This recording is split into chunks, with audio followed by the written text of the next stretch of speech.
Friends, now we will look at the seventh numerical on vapor power cycles. Steam enters the turbine of a steam power plant operating on Rankine cycle at 10 bar 300 degrees centigrade. The condenser pressure is 0.1 bar. Steam leaving the turbine is 90% dry.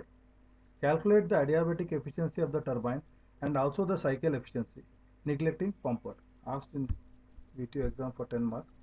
See here he has given the inlet condition as 10 bar 300 degrees centigrade. So let us see the what is the situation, whether it is saturated or superheated state. And second, condenser pressure also is given. Okay. Now the steam leaving the turbine is 90% dry, means the outlet condition is given, that it is 0.9% dry.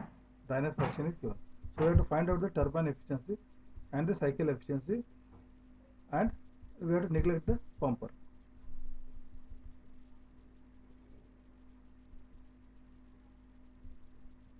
So at 10 bar from steam tables, T saturation is equal to 179 degrees centigrade. That one means 180 degrees centigrade. But here that temperature is 300 degrees centigrade. So this is superheated. Hence, the given operating temperature 300 degrees implies steam is in superheated state. So when it is in superheated state, the TS diagram will be like this. This 6 to 1, this line will come because of superheating.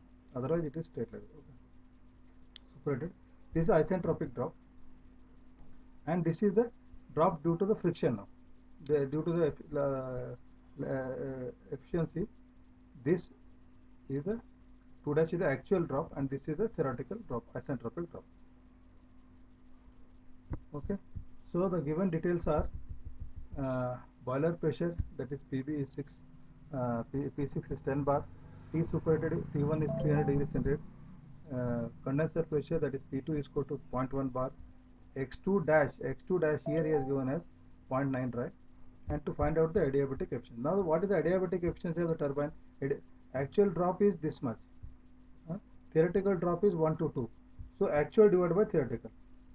So H1 minus H2 dash divided by H1 minus H2 is equal to turbine adiabatic efficiency. Now he has given that condition, inlet condition 10 bar and 300 degrees centigrade. As you know, it is in superheated state, so you have to only take the enthalpy of the gas, that is 3052, and you have to take the entropy of the gas, that is 7.1. And now that at 0.1 bar condenser pressure, you have to two values of the enthalpy and two values of the entropy. Okay, both the values of entropy and enthalpy you will take at the fluid value HF2, then SF2, then you will take this is evaporation, latent heat of evaporation, HFG2 and SFG2. Okay, because it is in wet state. So in wet state you are taking these two conditions, saturated liquid and evaporation.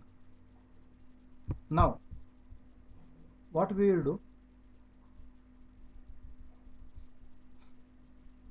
you know, entropy at 1 is equal to entropy at 2. I say entropic drop it is. So entropy at 1 is a gaseous state 7.12, entropy at 2 is in fluid state SF2 plus X2 into SFG2. So you will find out X2. X2 the stream is 0.86 dry. Now this X2 I am going to substitute in the equation for this H2 is equal to HF2 plus S2 into HFG2. Okay. So what happens? By substituting these values, you get H2 is equal to 2256 kilojoules per kg. So the equation for turbine it becomes H1 minus H2 dash divided by H1 minus H2. So that is 0.888 or 88% efficiency. Now you have to neglect the cycle efficiency. So the Rankine efficiency is equal to turbine work divided by heat supplied, that is H1 minus H2 dash divided by H1 minus H3. So H1 is known, H2 dash is known, H3 is known. So you get the efficiency as 24.7. Okay, this is a very simple and straightforward problem because he has given the dryness fraction at the end. Here he has given the dryness fraction already. So based on that you are able to calculate the